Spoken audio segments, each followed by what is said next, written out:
Hello दोस्तों, क्या हाल चाल। बढ़िया एकदम। उम्मीद करता हूँ आप लोग जहाँ भी होंगे स्वस्थ और बढ़िया होंगे और अपनी पढ़ाई अच्छे तरीके से कर रहे होंगे। दोस्तों, आज जो है हम लोग जो 2021 में आप लोग का बीए का जो एंट्रेंस एग्ज़ाम हुआ था उसका हम लोग क्वेश्चन पेपर जो हूबहू आपके एंट्रेंस एग्ज़ाम में आया था उसको आज हम लोग डिस्कस करेंगे। ठीक है दोस्तों। और यहाँ पे जैसे कि ये लिखा है ना, बीए प्रवेश परीक्षा 2021। ठीक है, जो 2021 में बीए प्रवेश परीक्षा का जो एंट्रेंस एग्ज़ाम हुआ था वो आज हम लोग डिस्कस करेंगे इस वीडियो लेक्चर में। और यहाँ पे देखिए मैक्सिमम अंक कितने थे, 150। ठीक है, और टाइम कितना मिला था आप लोग को, 2 घंटे का। ठीक है, 2 घंटे का समय होता है और अधिकतम नंबर कितना होता है, अंक कितने होते हैं, 150 अंक का होता है। ठीक है दोस्तों। यहाँ पे आपके कुछ गाइडलाइन दिए हैं कि कैसे आपको जो आंसर की है, जो आंसर शीट है उसको कैसे फिलअप करना है जी। जैसे कि जो सर्कल होता है उसको कैसे फिल करना है। ठीक है। यहाँ पे बताया कि सही तरीका ऐसे फिल करना होता है। ठीक है, ये वाला तरीका, ये सब गलत तरीके हैं, बाकी जो सही तरीका है ये वाला ऊपर वाला। ठीक है, तो ये गाइडलाइंस दिए हैं जनरल, तो ये सब आई होप आप लोग को पता ही होगा। चलिए आइए अब हम लोग जो आपके बीए एंट्रेंस एग्ज़ाम 2021 में क्वेश्चन पूछे गए थे उसको चलिए आज हम लोग इस वीडियो लेक्चर में कवर करते हैं। ठीक है। जो पहला क्वेश्चन था कि हिंदी साहित्य के प्रथम काल को आदि काल नाम देने वाले विद्वान हैं। क्वेश्चन कह रहा है कि हिंदी साहित्य के प्रथम काल को आदि काल का नाम देने वाले विद्वान इन चारों में से कौन हैं। तो जो इसका करेक्ट ऑप्शन है दोस्तों वो है option number C, that is Ramchandra Shukla जो है वो हिंदी साहित्य के प्रथम काल को आदि काल का नाम देने वाले विद्वान हैं। ठीक है, तो इसका करेक्ट आंसर हो जाएगा ऑप्शन नंबर सी, रामचंद्र शुक्ल। ठीक है। अब सेकेंड क्वेश्चन है कि आदि काल का प्रथम कवि कौन है। ठीक है, तो जो करेक्ट आंसर है इस क्वेश्चन का वो है महर्षि वाल्मीकि। ठीक है, इस आपके ऑप्शन में नहीं दिया है महर्षि वाल्मीकि का नाम। महर्षि वाल्मीकि जो है वो आदि काल के प्रथम कवि माने जाते हैं। ठीक है दोस्तों। तो इसमें ये करेक्ट ऑप्शन नहीं है, इसमें देखिए पुष्पदंत भी एक आदिकाल के कवि हैं। ठीक है, स्वयंभू भी आदिकाल के कवि हैं, लेकिन ये प्रथम कवि ये लोग नहीं है। प्रथम कवि आदिकाल के कौन है, महर्षि वाल्मीकि। ठीक है, इन्होंने रामायण ग्रंथ की रचना की थी। ठीक है। अब आइए अगला क्वेश्चन देखते हैं कि पृथ्वीराज रासों के रचयिता हैं। पृथ्वीराज रासों के रचयिता कौन हैं। तो जो इसका करेक्ट ऑप्शन है वो है ऑप्शन नंबर डी, चंद बरदाई जो हैं वो पृथ्वीराज रासों के रचयिता हैं, चंद बरदाई। ठीक है दोस्तों। अब अगला क्वेश्चन देखते हैं कि आचार्य शुक्ल ने कबीर की भाषा को क्या नाम दिया। आचार्य शुक्ल ने कबीर की भाषा को क्या नाम दिया था। ठीक है, ये क्वेश्चन कह रहा है। तो जो इसका करेक्ट आंसर है वो है ऑप्शन नंबर सी। ठीक है, सगु कड़ी। ठीक है। ठीक है दोस्तों। अगला क्वेश्चन है कि रीतिकालीन काव्य ग्रंथों की काव्य भाषा क्या है। रीतिकालीन काव्य ग्रंथों की काव्य भाषा क्या है। आइए इसका ऑप्शन देखते हैं, अवधी, भोजपुरी, राजस्थानी या ब्रज भाषा। तो जो इसका करेक्ट आंसर है वो ऑप्शन नंबर डी, रीतिकालीन काव्य ग्रंथों की काव्य भाषा ब्रज भाषा है। ठीक है। अब अगला क्वेश्चन है क्वेश्चन नंबर 6 कि गागर में सागर भरने की पंक्ति किसके संदर्भ में है। सो ऑप्शन देखते हैं, विद्यापति, मतीराम, बिहारी या Dev. So the correct answer of question number 6 is option number C, मतलब बिहारी इसका करेक्ट आंसर है। ठीक है, गागर में सागर भरने की पंक्ति बिहारी के संदर्भ में है। ठीक है, अब अगला क्वेश्चन देखते हैं कि हिंदी साहित्य के आधुनिक काल के प्रवर्तक माने जाते हैं, मतलब इन चारों में से कौन जो हैं वो हिंदी साहित्य के आधुनिक काल के प्रवर्तक माने जाते हैं। तो इसका ऑप्शन देखते हैं, Insha Allah Khan, Lallu Lal, Bharatendu Harishchandra, Ram Prasad, Niranjani. So correct answer is option number C, Bharatendu Harishchandra जो हैं वो हिंदी साहित्य के आधुनिक काल के प्रवर्तक माने जाते हैं। अगला क्वेश्चन है दोस्तों कि नवजागरण का अग्रदूत हिंदी के किस लेखक को कहा जाता है। तो इसका जो ऑप्शन है आइए देख लेते हैं, शिव प्रसाद सितारे हिंद, भारतेंदु हरिश्चंद्र, महावीर प्रसाद द्विवेदी, श्याम सुंदर दास। तो करेक्ट आंसर है वो है option number B, Bharatendu Harishchandra को नवजागरण का अग्रदूत भी कहा जाता है। ठीक है दोस्तों, अब आइए देखते हैं अगला क्वेश्चन कि नमक का दरोगा कहानी के लेखक हैं। इन चारों में से कौन से लेखक नमक के दरोगा का है, मतलब नमक का दरोगा जो एक कहानी है उसके लेखक कौन है, जयतेंद्र, यशपाल, प्रेमचंद्र या प्रसाद। सो जो इसका करेक्ट आंसर है वो है ऑप्शन नंबर सी, प्रेमचंद ने नमक का दरोगा जो कहानी है उसको लिखा था। अब नेक्स्ट क्वेश्चन है कि हिंदी का प्रथम मौलिक उपन्यास है भाग्यवती, परीक्षा गुरु, नूतन Brahmachari, Manohar Kahaniyan. So the correct answer is option number B, Pariksha Guru जो है हिंदी का प्रथम मौलिक उपन्यास है। ठीक है दोस्तों, अब अगला क्वेश्चन कि हिंदी वर्णमाला में स्वरों की संख्या कितनी है। तो 9 है या 11 है या 12 है या 10 है। सो इसका जो करेक्ट आंसर है वो है ऑप्शन नंबर बी, हिंदी वर्णमाला में स्वरों की 11 संख्या है। अगला क्वेश्चन कि निम्न में से तत्सम शब्द का चयन कीजिए। सो आप लोग को इन चारों में से ये बताना है कि तत्सम शब्द कौन है। सो बारात, वर्षा, हाथी या आंसू।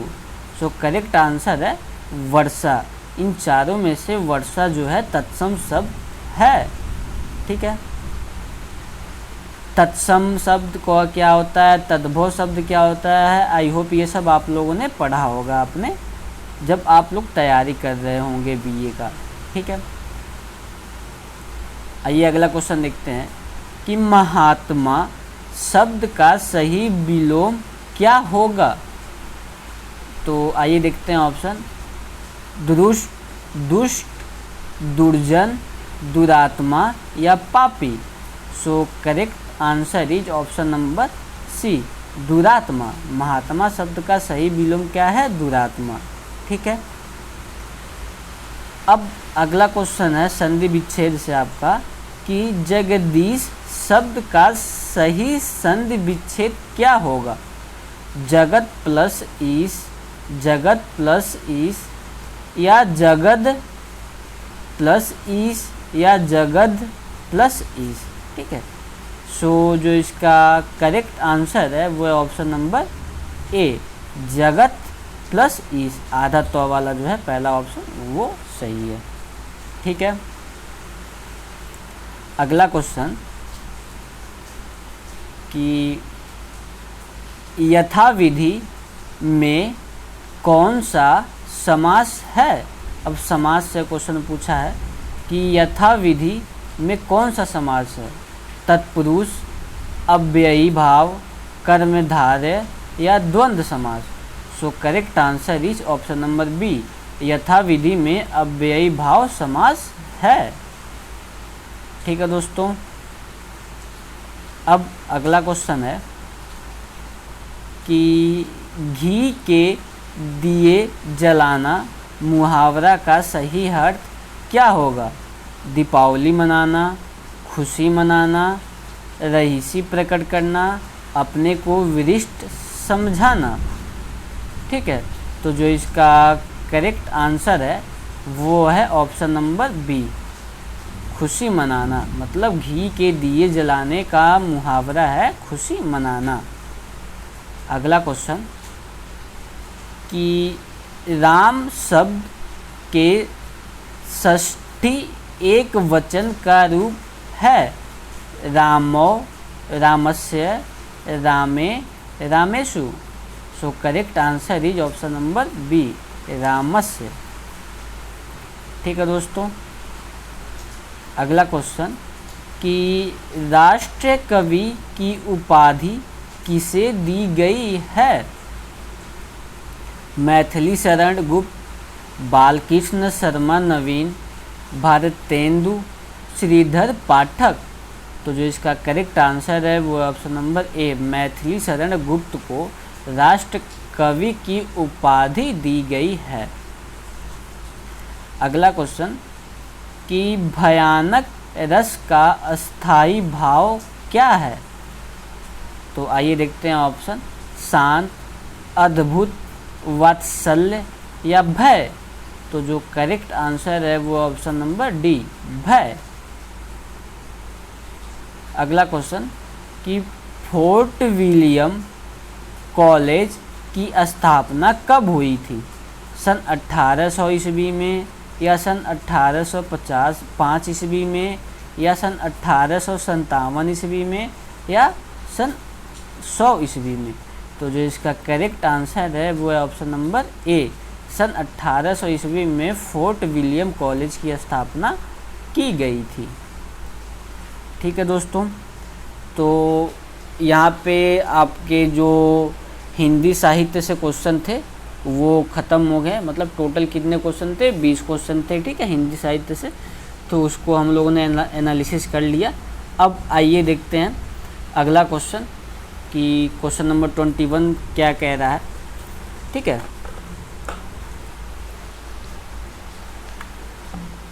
तो क्वेश्चन नंबर 20 ये है कि which play written by Shakespeare in the longest. So option देखते हैं, Hamlet, King John, the Comedy of Errors या Julius Caesar. So the correct answer is option number A, Hamlet जो है वो एक प्ले है शेक्सपियर के द्वारा जो कि सबसे बड़ा है, मतलब सबसे लॉन्गेस्ट प्ले है जिसको शेक्सपियर ने लिखा। कौन सा प्ले है, हैमलेट, ठीक है। अगला क्वेश्चन कि a thing of beauty is a joy forever from which poem of John Keats is this line taken. मतलब a thing of beauty is a joy for ever, ये जो है किस पोयम से लिया गया था, जॉन कीट्स के, ठीक है। ये लाइन जॉन कीट्स के किस पोयम से लिया गया था। सो आइए देखते हैं, Hyperion, Eve of Agnes, Endymion, Eve of Saint Mark. तो जो करेक्ट आंसर है वो option number C, Endymion poem जो है जॉन कीट्स के मतलब जो इंडिनियन है वो जॉन कीट्स का एक पोयम है, जिससे कि ये लाइन जो ऊपर दिया है, a think of beauty is a joy for ever, वो लिया गया है। ठीक है दोस्तों,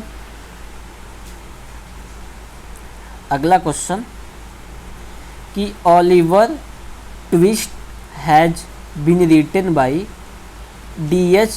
Lawrence, Thomas Hardy, Charles Dickens या Shakespeare. So the correct answer is option number C, Charles Dickens had written the Oliver Twist. ठीक है, अगला क्वेश्चन कि who said poetry is the spontaneous overflow of powerful feelings. Shelley, T.S. Eliot, Dryden, Wordsworth. So the correct answer is option number D, Wordsworth जो है उन्होंने कहा था कि poetry is the spontaneous overflow of powerful feelings. Next question कि Paradise Lost was written by Spenser, Milton, Shelley या Keats. So the correct answer is option number B, Milton. ठीक है दोस्तों, अगला क्वेश्चन कि if winter comes can spring be far behind, who wrote this. ये जो statement है कि if winter comes can spring be far behind, इसको किसने लिखा था।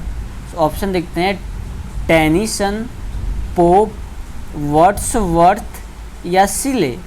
सो correct answer is option number D, Shelley. ठीक है दोस्तों, नेक्स्ट क्वेश्चन कि author of Abhijnana Shakuntalam is.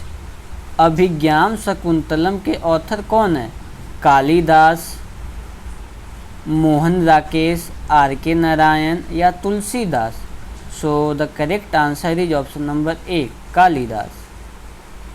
Next question कि identify the figure of speech in the following. तो आइए देखते हैं कि सी सेल्स ऑन दी सी शोर। ये थोड़ा बहुत ट्विस्टिंग वर्ड है, तो आपको ध्यान देना पड़ेगा प्रोनाउंसिएशन में कि सी सेल्स मतलब बेचा, सी और सेल्स, ठीक, एच वाले की मैं बात कर रहा, ऑन दी सी शोर। तो इसमें आपको फिगर ऑफ स्पीच बताना है, तो हाइपरबोला, एलिटरेशन, सिमिले या none of above. So the correct answer is option number B, alliteration. ठीक है, सी सेल्स ऑन दी सी शोर। ठीक है, तो क्या हो रहा है, एलिटरेशन जो है फिगर ऑफ स्पीच इसमें यूज किया गया। ठीक है दोस्तों,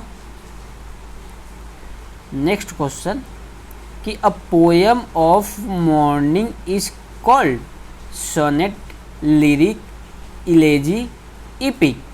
सो the correct answer is option number C, elegy. ठीक है, नेक्स्ट क्वेश्चन कि who is the author of the novel Untouchables. सो आइए देखते हैं, रविंद्रनाथ टैगोर, K.A. अब्बास, R.K. नारायण या Mulk Raj Anand. So the correct answer is option number D, Mulk Raj Anand is the author of the novel Untouchables. ठीक है दोस्तों, आइए अगला क्वेश्चन देखते हैं कि choose the correct option to complete the sentence old habits dash. क्या होगा यहाँ पे, die hardly, die too hard, die much hardly या die hard. So correct answer is option number D die hard. ठीक है दोस्तों, अगला question, choose the correct option to complete the sentence I am not obsessed dash such negative ideas. So क्या होगा, in, with, on या for. So the correct answer is option number B कि I am not obsessed with such negative ideas. ठीक है दोस्तों, sorry. Next question कि fill in the blanks with appropriate in the following sentence she was trembling dash fear. Option देखते हैं, of, in, with या from.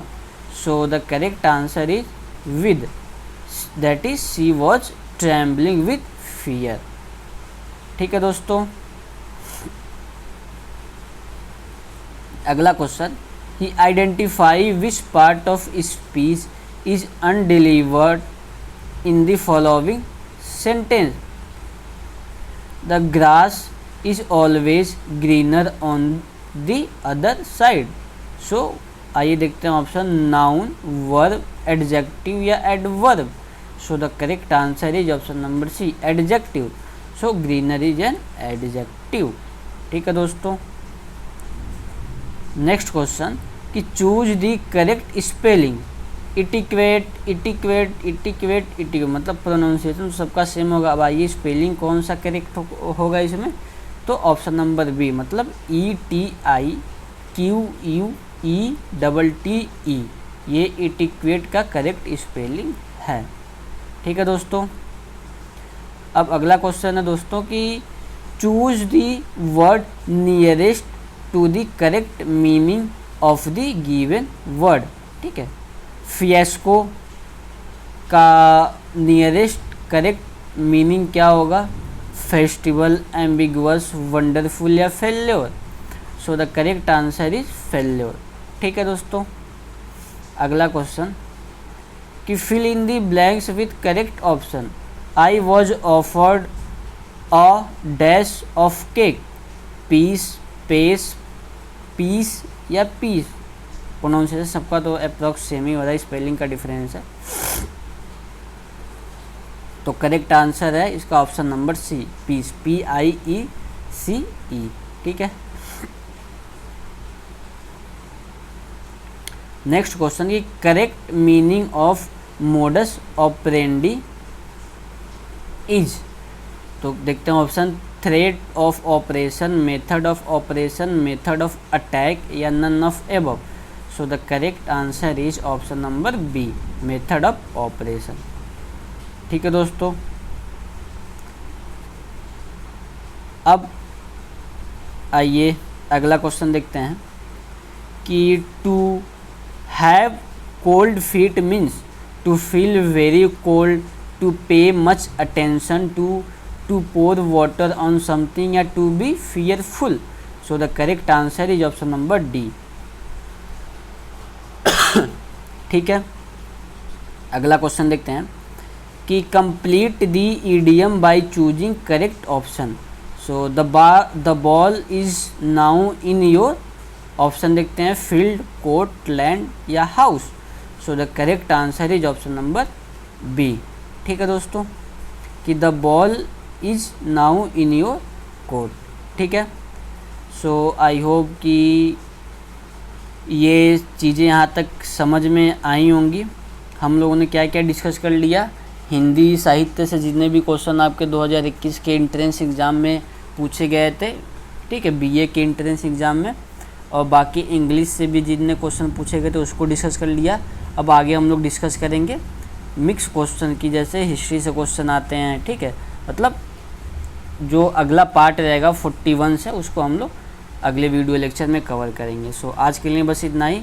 Thank you so much for watching me. Have a nice day. Take care of your self. Bye bye. Hello दोस्तों, क्या हाल चाल? बढ़िया एकदम। सो I hope आप लोग जहाँ भी होंगे स्वस्थ और बढ़िया होंगे और अपनी पढ़ाई अच्छे तरीके से कर रहे होंगे। सो दोस्तों, जैसे कि हम लोग BA का जो 2021 का जो इंट्रेंस पेपर था उसको हम लोग डिस्कस कर रहे हैं, ठीक है। और आज हम लोग क्वेश्चन नंबर 41 से डिस्कस करेंगे। और हम लोग ने प्रीवियस वीडियो में क्वेश्चन नंबर 40 तक डिस्कस कर लिया था, जिसमें कि हम लोगों ने इंग्लिश से रिलेटेड जितने क्वेश्चन थे उसको देखा था और हिंदी साहित्य से जितने क्वेश्चन था उसको हम लोगों ने कवर कर लिया था। तो आज हम लोग क्वेश्चन नंबर 41 से फर्दर इसको कंटिन्यू करेंगे, ठीक है दोस्तों। और फर्दर डिटेल के लिए आप हमारे एलयू अपडेट ऐप और चैनल पे विजिट कर सकते हैं। और अगर कोई भी कोर्स आपको परचेज करना है for the preparation of entrance exam of the Lucknow university, then you can visit to our LU update app, ठीक है दोस्तों। तो चलिए बिना देरी किए हम अपने क्वेश्चन की तरफ बढ़ते हैं, ठीक है। तो यहाँ पे जो क्वेश्चन है वो हिंदी और इंग्लिश दोनों में दिया है, तो आप लोग घबराइएगा मत, मैं हिंदी और इंग्लिश दोनों कवर करूँगा, जिससे कि हिंदी मीडियम का जो स्टूडेंट है उसको भी समझ में आ जाए और जो इंग्लिश मीडियम का स्टूडेंट है जिसको इंग्लिश में पेपर देना है उसको भी समझ में आ जाए क्वेश्चन कह क्या रहा है, ठीक है दोस्तों। तो मैं इंग्लिश में भी जो क्वेश्चन दिया उसको भी पढ़ूँगा और उसका हिंदी जो दिया है उसको भी मैं पढ़ूँगा, ठीक है। तो आइए देखते हैं क्वेश्चन नंबर 41 क्या कहता है कि Aksai China that is Siachen glacier is a dispute between India and Pakistan, या बिटवीन इंडिया एंड चाइना, या बिटवीन इंडिया एंड श्रीलंका, या none of this. So the correct answer is option number B, India and China, ठीक है।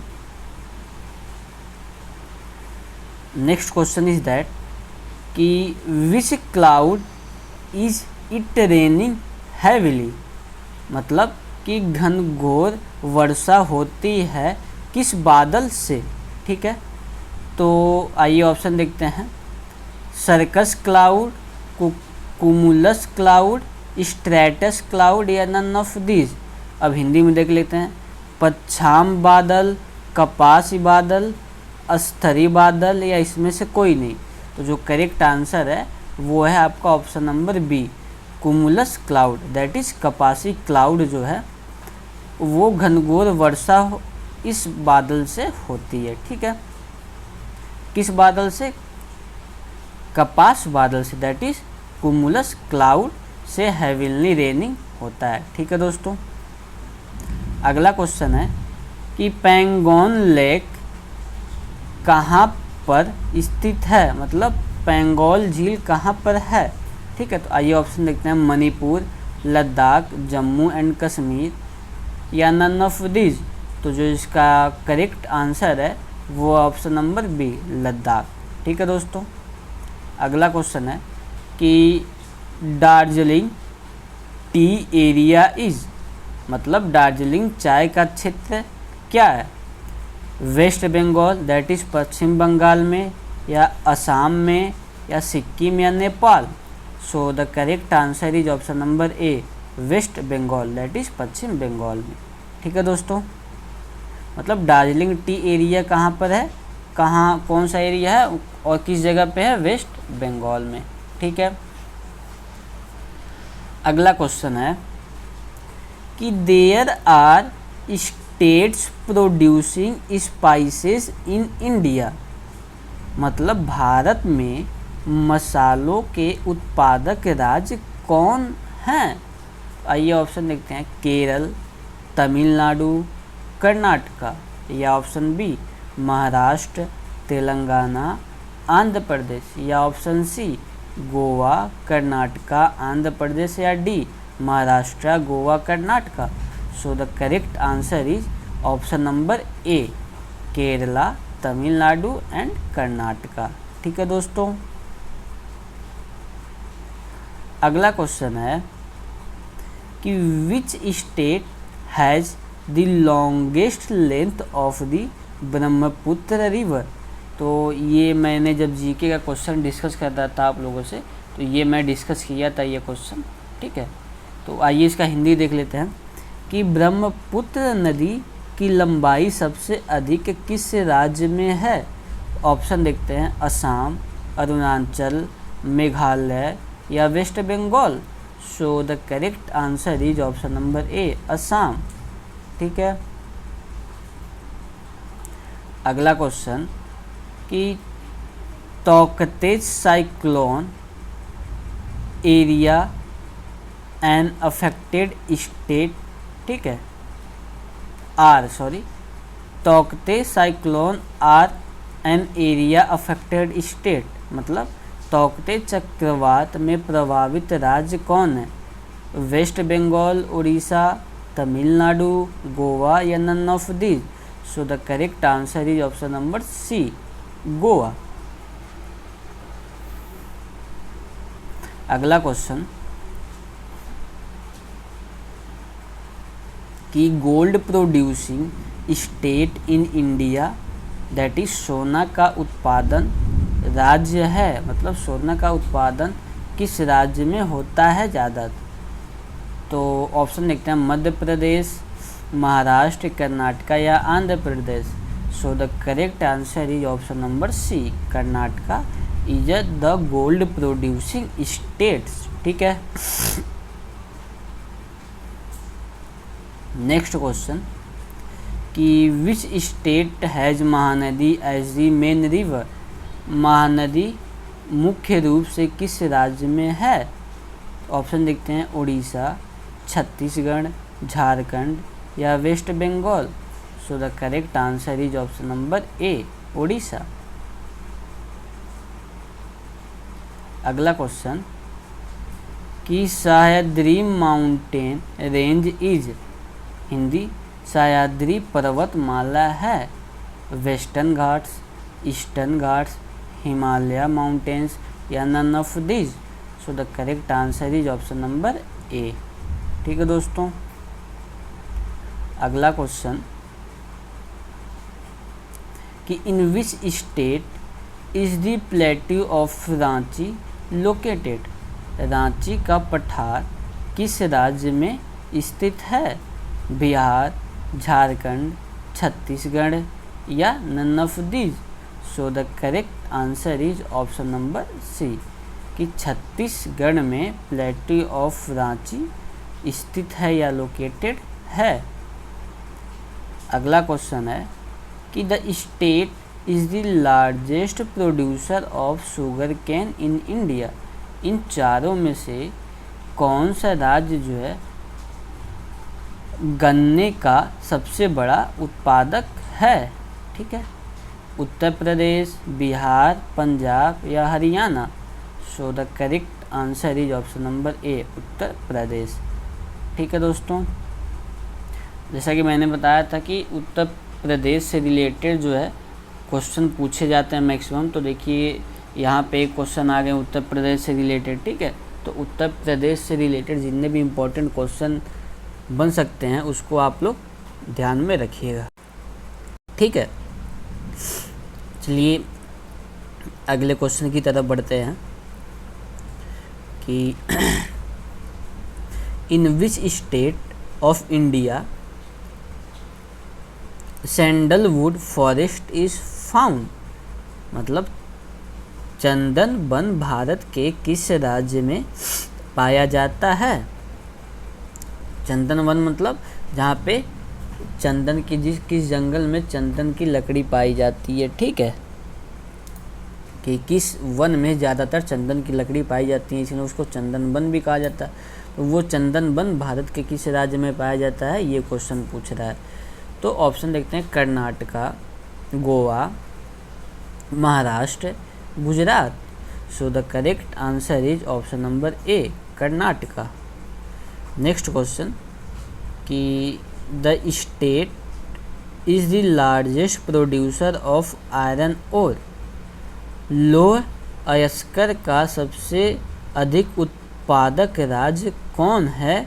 इन चारों option में से आपको बताना है, और वो चारों ऑप्शन कौन कौन है? झारखंड, बिहार, वेस्ट बंगाल या none of these? So the correct answer is option number D. ठीक है, इनमें से कोई भी जो है लार्जेस्ट प्रोड्यूसर नहीं है किसका? आयरन का। अगला क्वेश्चन कि लखनऊ सिटी, देखिए लखनऊ में आपका इंट्रेंस एग्ज़ाम होगा तो लखनऊ से रिलेटेड जितने इंपॉर्टेंट क्वेश्चन, पहला नंबर पे रहना चाहिए लखनऊ से रिलेटेड जितने इंपॉर्टेंट क्वेश्चन है उसको आप लोग कवर कर लो। उसके बाद से उत्तर प्रदेश से जितने इंपॉर्टेंट क्वेश्चन बनते हैं उसको आप लोग कवर कर लो, ठीक है। और अदर जो जीएस जीके का है वो तो कवर करना ही है, ठीक है। So Lucknow city is situated on the river of which river, Lucknow शहर किस नदी के किनारे स्थित है। तो आइए ऑप्शन देखते हैं, राप्ती नगर, ताप्ती नगर, गोमती नगर या यमुना रिवर, ठीक है। So the correct answer is option number C, ठीक है। सर मैं राप्ती नगर बोल गया था, सो उसके लिए sorry. Rapti river, Tapti river, Gomti river या यमुना रिवर, तो किस रिवर के किनारे सिचुएटेड है लखनऊ सिटी, सो गोमती नगर के, ठीक है। आप लोग ऐसे याद कर सकते हो, go Lucknow, go I am going to Lucknow, तो गो मतलब गोमती। आप लोग ऐसे ट्रिक बना के याद करोगे तो और आसानी से याद रहेंगी चीज़ें, ठीक है दोस्तों। सो चलिए अगले क्वेश्चन की तरफ बढ़ते हैं कि which longitude is the time standard of India. ये भी मैंने जब ज्योग्राफी का क्वेश्चन करा रहा था इसको भी मैंने कराया था, तो आप लोग देख सकते हो कि जो मैंने क्वेश्चन मतलब आप एमसीक्यू फॉर्मेट में कराया है उससे क्वेश्चन मैच कर रहे हैं, ठीक है। तो आप लोग ट्रस्ट कर सकते हो कि हाँ जो हम लोगों ने क्वेश्चन कराया है एलयू अपडेट ऐप पे या यूट्यूब चैनल पे वो ऑथेंटिक है और वो क्वेश्चन पूछे जाते हैं, तो ठीक है। तो आप लोग मन लगा के पढ़िए उस वीडियो लेक्चर से और अपना इंट्रेंस एग्ज़ाम जो है क्वालिफाई करके एडमिशन कराइए, ठीक है। आइए चलिए क्वेश्चन पे आते हैं कि which longitude is the time standard of India, Bharat का समय मानक कौन सी देशांतर रेखा है। सो 82.5 डिग्री, 82 डिग्री, 81 डिग्री या 83 degree. So the correct answer is option number A, 82.5 degree, ठीक है दोस्तों। अगला क्वेश्चन है कि Radcliffe line is between which two country, किन दो देशों के बीच रेड क्लिफ रेखा है। सो आइए ऑप्शन देखते हैं, इंडिया पाकिस्तान या इंडिया चाइना या चाइना भूटान या इंडिया बांग्लादेश। सो इसका जो करेक्ट आंसर है वो इंडिया और चाइना जो हमारे पड़ोसी देश हैं भैया जी, ठीक है। पड़ोसी देश बस कहने के लिए हैं, बाकी तो सब दुश्मनों वाली काम है इनकी, तो पड़ोसी कहाँ के हैं। तो खैर वो तो अपना फॉरेन रिलेशन है इंडिया और पाकिस्तान का। तो Radcliffe line is between which two country, India and Pakistan, ठीक है। अगला क्वेश्चन है कि in which state is the Thar desert in India, Punjab, Rajasthan, Haryana, Gujarat. Bharat में थार का मरुस्थल किस राज्य में है, तो जो इसका करेक्ट आंसर है वो है ऑप्शन नंबर बी, राजस्थान में, ठीक है दोस्तों। अगला क्वेश्चन कि for which wild animals is the run of कुछ नोन एज, ठीक है। कच्छ का रन अभ्यारण्य किस जंगली जानवरों के लिए जाना जाता है, ठीक है। So lion, tiger, deer, donkey. So the correct answer is option number D.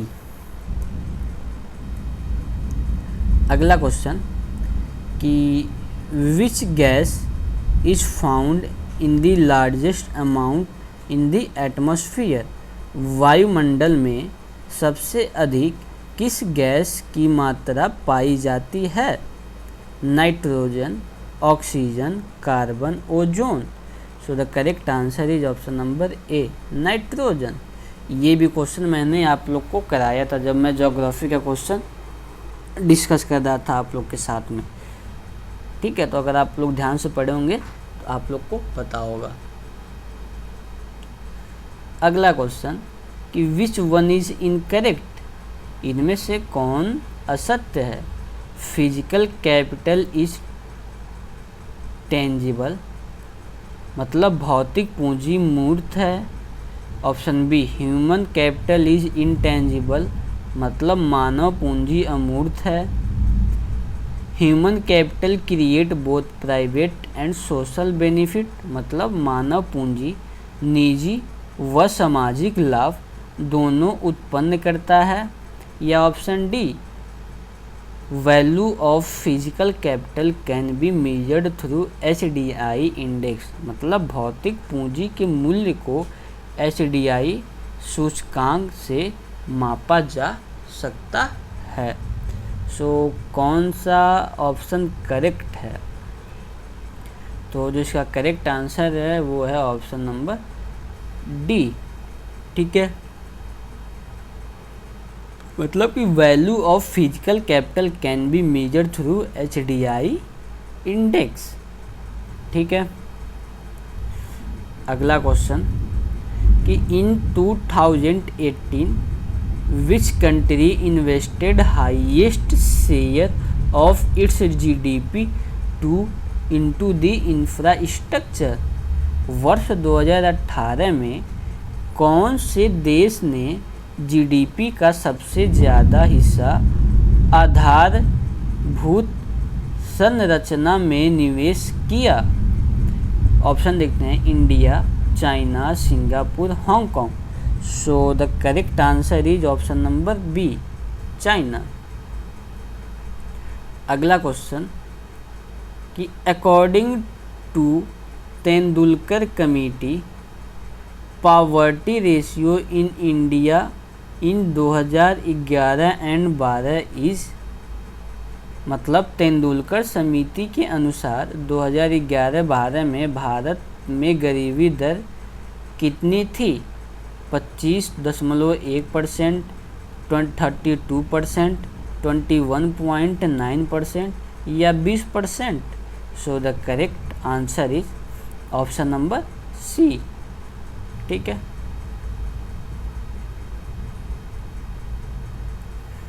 अगला क्वेश्चन देखते हैं कि विच इज या आर इनकरेक्ट करेक्ट।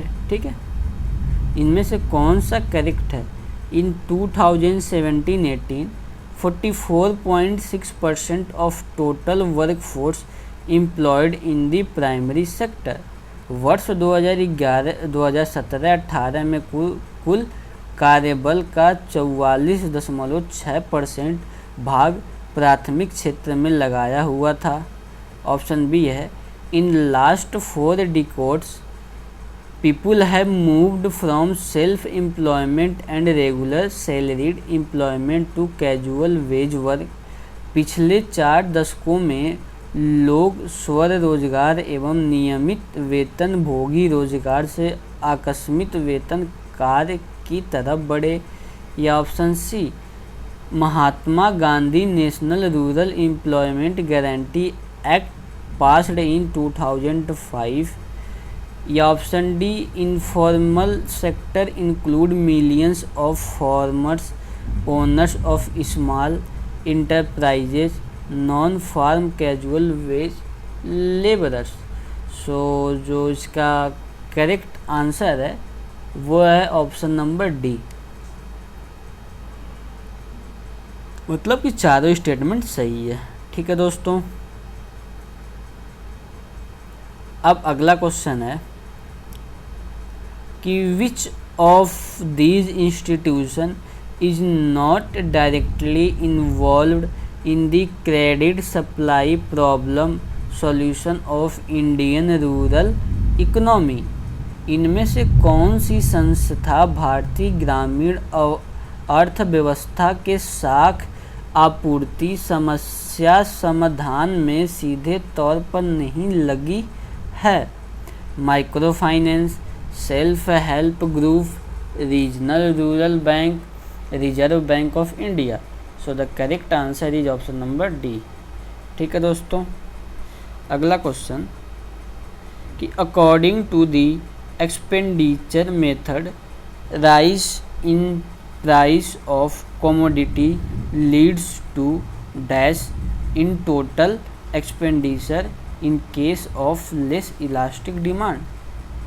व्यय विधि के अनुसार कम लोचदार मांग की स्थिति में किसी वस्तु की कीमत वृद्धि से कुल व्यय में डैश होता है, कितना इंक्रीज होता है, या नो चेंज, या डिक्रीज, या नन ऑफ दिस।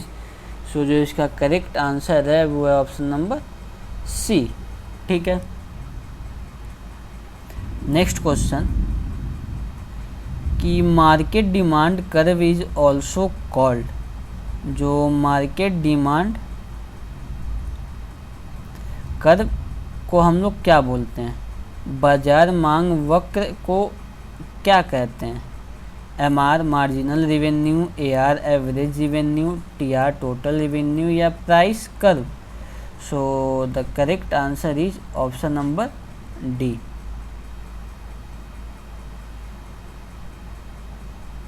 ठीक है, AR रेवेन्यू बोलते हैं, मतलब एवरेज रेवेन्यू। ठीक है,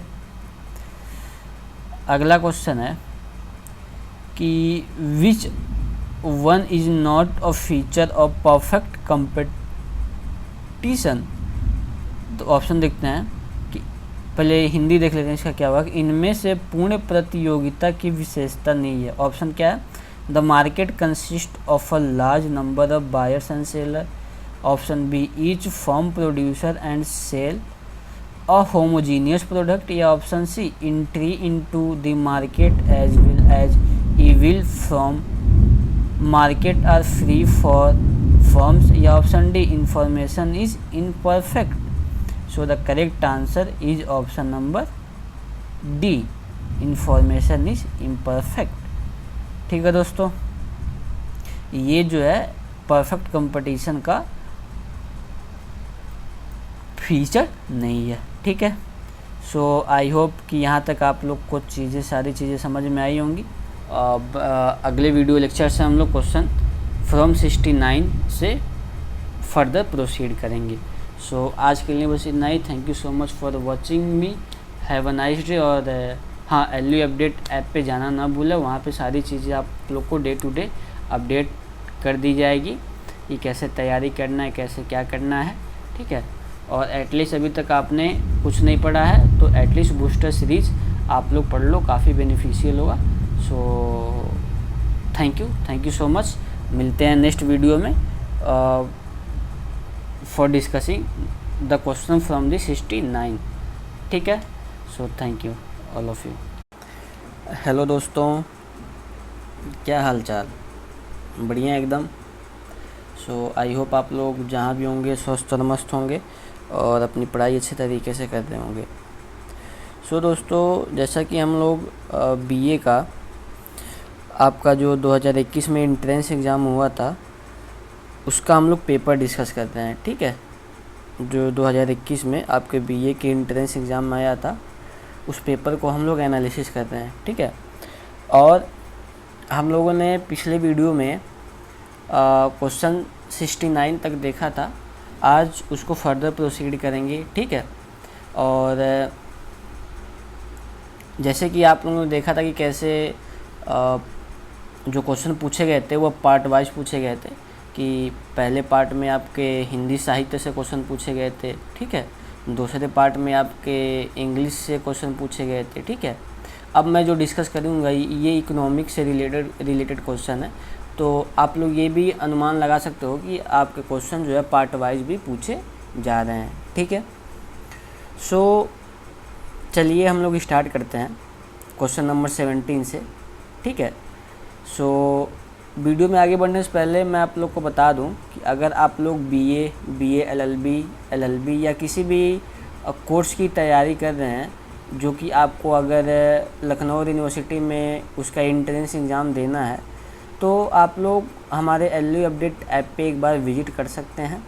वहाँ पे हम लोगों ने सारे कोर्स जो है at the very affordable price में वहाँ पे आप लोग के लिए प्रोवाइड किया गया है। ठीक है, तो आप लोग एटलीस्ट वहाँ पे जा कर के अपने अकॉर्डिंग कोर्स को परचेस कर सकते हैं if you look it fruitful. ठीक है, अगर आपको फ्रूटफुल लगे वो तो ठीक है। तो चलिए स्टार्ट करते हैं क्वेश्चन नंबर 70। तो क्वेश्चन 70 कह रहा है कि विच आर इज करेक्ट, इनमें से कौन असत्य है। तो आइए ऑप्शन देखते हैं कि total fix cost is equal to total cost minus total variable cost. Total fix cost मतलब ये होता है दोस्तों कि it is not changes by the change in the output of the product, ठीक है। और टोटल वेरिएबल कॉस्ट क्या होता है, it is the cost which is changes by the changing in the output of the goods या product, ठीक है। सो ये आई होप आप सबको पता होगा। सो पहला ऑप्शन है कि total fix cost is equal to total cost minus total variable cost. Option B है कि average fix cost is equal to total fix cost upon output.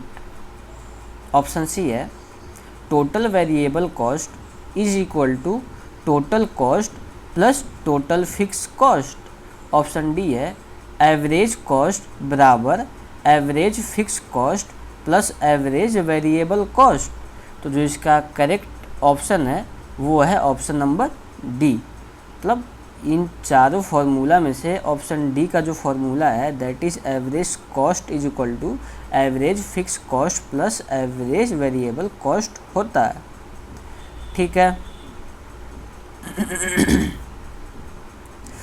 चलिए अगला क्वेश्चन देखते हैं कि टैक्स मल्टीप्लायर इज, कर गुणक क्या है, 1/1 minus C upon 1 minus C upon 1 minus C, या ऑप्शन डी 1/1 माइनस एस।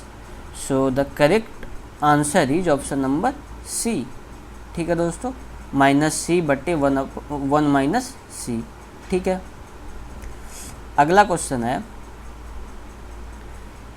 कि national income is often estimated as. So national domestic product, national, option B है कि net national product at market price. Option C है net domestic product at market price, या option D net national product at fix cost, ठीक है। तो ये बोल रहा है कि नेशनल इनकम को कैसे कैलकुलेट किया जाता है या अनुमानित किया जाता है, मतलब राष्ट्रीय आय को प्रायः अनुमानित कैसे किया जाता है, ठीक है। तो इसके जो ऑप्शन है करेक्ट वो है option number D, net national product at fix cost, ठीक है दोस्तों। तो इन सब में थोड़ा कन्फ्यूजन होता है, जैसे कि net domestic product at fix cost क्या होता है, net national product at fix cost क्या, मार्केट प्राइस क्या होता है, net domestic product at market price क्या होता है, या जो ऑप्शन डी है net national product at fix cost क्या होता है। तो ये सब में थोड़ा बहुत कन्फ्यूजन होता है। तो आई होप ये सब आप लोगों ने पढ़ा होगा। अगर नहीं पढ़ा है तो क्या है कि अगर इसमें मैं लघु बताने तो वीडियो का जो लेंथ है वो काफ़ी ज़्यादा हो जाएगा, ठीक है। सो अगर आप लोग को नहीं पता है, किसी भी क्वेश्चन में अगर डाउट है, अगर आप लोग चाहते हो कि उस क्वेश्चन का मैं डिटेल एनालिसिस करूं, तो आप लोग कमेंट सेक्शन में बता दीजिएगा। मैं उस हर क्वेश्चन का जो आपको डाउट होगा उसको मैं अलग से नोट डाउन करके और अच्छे तरीके से उसको बता दूंगा, ठीक है। तो अभी इस वीडियो लेक्चर का फोकस है कि जो इसका करेक्ट आंसर है एटलीस्ट उसको पता कर लिया जाए, ठीक है। अगर उसके बावजूद भी अगर लगता है कि आपसे नहीं सॉल्व हो रहा है कैसे इसका आंसर ये हो गया, तो आप लोग हमें कमेंट सेक्शन में बता दीजिएगा, मैं उसको डिटेल सॉल्यूशन लेकर के आ जाऊंगा, ठीक है। सो करेक्ट आंसर क्या होगा, नेशनल इनकम को कैसे कैलकुलेट किया जाता है, तो net national product at fix cost, ठीक है। अगला क्वेश्चन है कि विच इज या are also considered as narrow money, इनमें से कौन संकुचित मुद्रा में सम्मिलित किया जाता है, M1, M2, M3 या M4। ये मनी सप्लाईज की बात कर रहा है। आई होप आप लोगों ने मनी सप्लाई का जो फॉर्मूला है M1 का क्या फार्मूला होता है, M2 का क्या फार्मूला होता है, M3 का या M4 का क्या होता है, ये आप लोगों ने पढ़ा होगा। फिर मैं कह रहा हूँ अगर नहीं पता होगा तो बता दीजिएगा, मैं दोबारा लेते आऊँगा इसका वीडियो अलग से, तो हमें कोई दिक्कत नहीं है। आप लोग बस कमेंट सेक्शन में बता दीजिएगा कि कुछ इशू है कि नहीं आप लोग को, ठीक है। तो जो इसका करेक्ट आंसर है वो है ऑप्शन नंबर बी। मतलब इनमें से मनी को एज नैरो कंसेप्ट कौन बताता है, ठीक है, तो फार्मूला वाइज। सो इसका जो करेक्ट ऑप्शन है वो option number B, that is M1 and M2, ठीक है दोस्तों। अब अगला क्वेश्चन है कि deflationary gap is measured as औसफिती अंतराल को मापा जाता है कैसे, ये पूछ रहा है क्वेश्चन। तो रिक्वायर्ड एडी मतलब aggregate demand greater than aggregate demand, या required aggregate demand less than aggregate supply, या option C required aggregate demand greater than aggregate supply at full employment level, या option D none of this. तो जो correct answer है वो है आपका option number C, required aggregate demand greater than aggregate supply at full employment level, ठीक है दोस्तों। अब अगला क्वेश्चन है कि which is incorrect, GDP is equal to GVA plus GVAZ plus dot dot dot GVAN, या option B GDP is equal to C plus I plus G plus X minus M, या option D GDP is equal to W plus P plus IN मतलब income plus R, या option D GDP is equal to NNP minus depreciation. तो जो correct answer है वो है आपका option number D. अगला क्वेश्चन कि the frequency distribution of two variables is known as univariate distribution, या बाईवेरिएट डिस्ट्रीब्यूशन, या मल्टीवेरिएट डिस्ट्रीब्यूशन, या नन ऑफ दिस। क्वेश्चन है कि दो चरों के अवृत्त वितरण को क्या कहते हैं, अविभाज्य वितरण, द्विचर विचरण, बहुभिन्न रूपी विचरण, या इनमें से कोई नहीं। तो जो इसका करेक्ट आंसर है वो है option number B, bivariate distribution, ठीक है दोस्तों। अब अगला क्वेश्चन है कि ogives can be helpful in locating graphically the ogives किससे ग्राफ के रूप में चित्रित करता है। तो आइए देखते हैं, मोड, मीडियन, मीन, या none of these. So the correct answer is option number C, ठीक है, मीडियन। अब अगला क्वेश्चन है कि the algebraic sum deviation a set of n values from arithmetic mean is n 0 1 या none of this. So the correct answer is option number B, ठीक है। अगला क्वेश्चन कि a consumer price index measures changes in, option देखते हैं, retail prices, wholesale prices, producer prices, या minimum support prices. Question है कि उपभोक्ता कीमत सूचकांक में परिवर्तन को मापता है, खुदरा कीमतें, थोक बिक्री कीमतें, उत्पादक की कीमतें, या न्यूनतम समर्थन कीमतें। So the correct answer is option number A, retail prices, ठीक है। अगला क्वेश्चन कि sociology is a compound from two word socius and logos, logos belong to which language. Question है कि सोशियोलॉजी दो शब्दों that is socius and logos के मेल से बना है, तो ये बताइए कि लोगोस जो है वो किस भाषा का है। तो आइए देखते हैं ऑप्शन, लैटिन, जर्मन, ग्रीक या French. So the correct answer is option number C, Greek. ठीक है। अगला क्वेश्चन कि which social philosopher has called sociology as a social physics. किस सामाजिक दार्शनिक ने समाज शास्त्र को सामाजिक भौतिकी की संज्ञा दी है। ऑप्शन देखते हैं, MacIver, Pareto, Auguste Comte, Herbert Spencer. So the correct answer is option number C, Auguste कॉम्ते।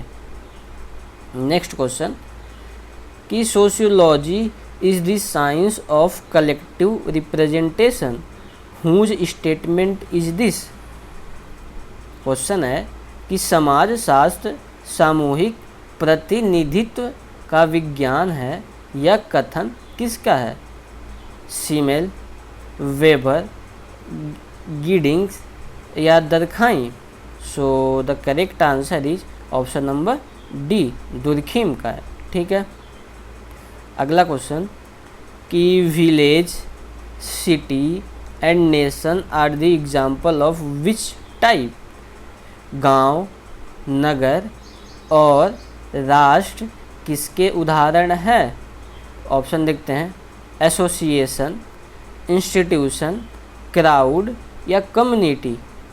सो जो इसका करेक्ट आंसर है वो है आपका option number A, association, that is समिति।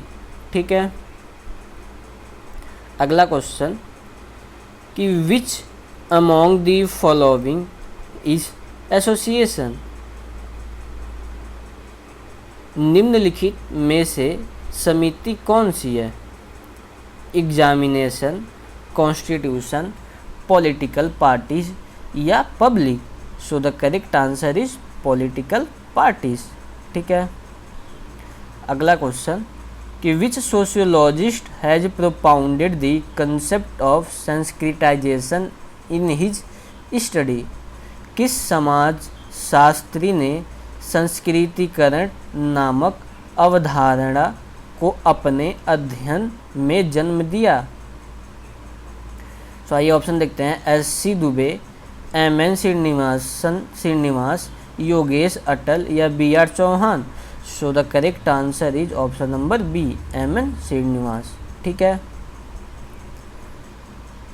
अगला क्वेश्चन है कि which sociologist has written the book social background of Indian nationalism. किस समाजशास्त्र ने भारतीय राष्ट्रवाद की सामाजिक पृष्ठभूमि पुस्तक लिखी है। तो आइए ऑप्शन देखते हैं, ए.आर. देसाई, जी.एस. गुरेया, इरावती कार्वे या Srinivas. So the correct answer is option number A R. Desai. अगला क्वेश्चन कि which among the following is not a varna. निम्नलिखित में से कौन सा वर्ण नहीं है। ऑप्शन देखते हैं, ब्राह्मण, क्षत्रिय, यादव, शूद्र।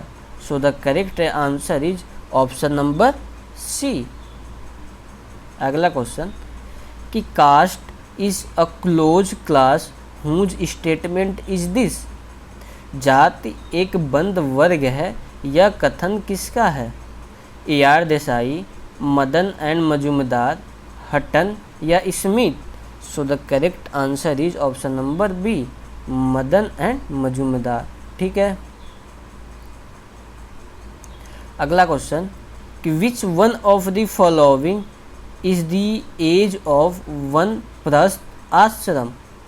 निम्नलिखित में से कौन वानप्रस्थ आश्रम की आयु है। सो ऑप्शन देखते हैं, till 25 year, 25 to 50 year, 50 to 75 year या 75 to 100 year. So the correct answer is option number C, 50 से 75 साल के बीच में। ठीक है। अगला क्वेश्चन है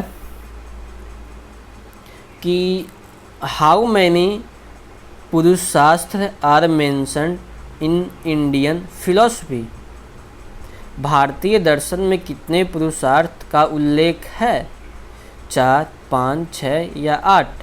so the correct answer is option number A, 4।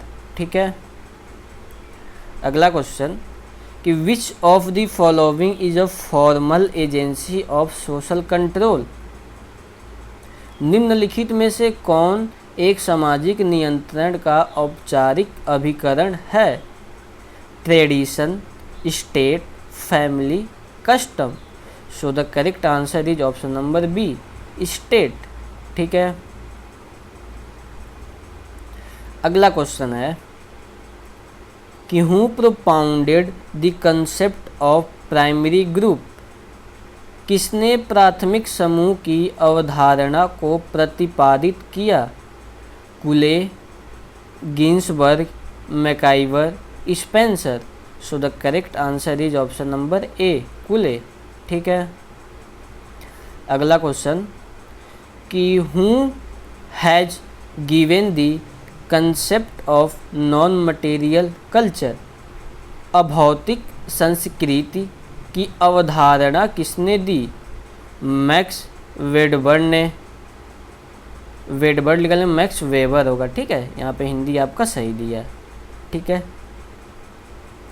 Option B Ogburn या ऑप्शन डी सोरोकिन या option D Pareto. So the correct answer is option number B, Ogburn. ठीक है। अगला क्वेश्चन है कि the Sarda act was pass to prevent what, Sarda act क्या रोकने के लिए पारित हुआ था, widow remarriage, child marriage, devadasi प्रथा या dowry system. So the correct answer is option number B, child marriage. ठीक है। अगला क्वेश्चन है what does Herskovits called to man made part of environment, पर्यावरण के मनुष्यकृत भाग को हेक्सकोविट्स क्या कहते हैं, ऑप्शन है science, civilisation, culture, technology. So the correct answer is option number C, culture. ठीक है दोस्तों। अगला क्वेश्चन है कि which of the following is not among Indian ashram व्यवस्थ।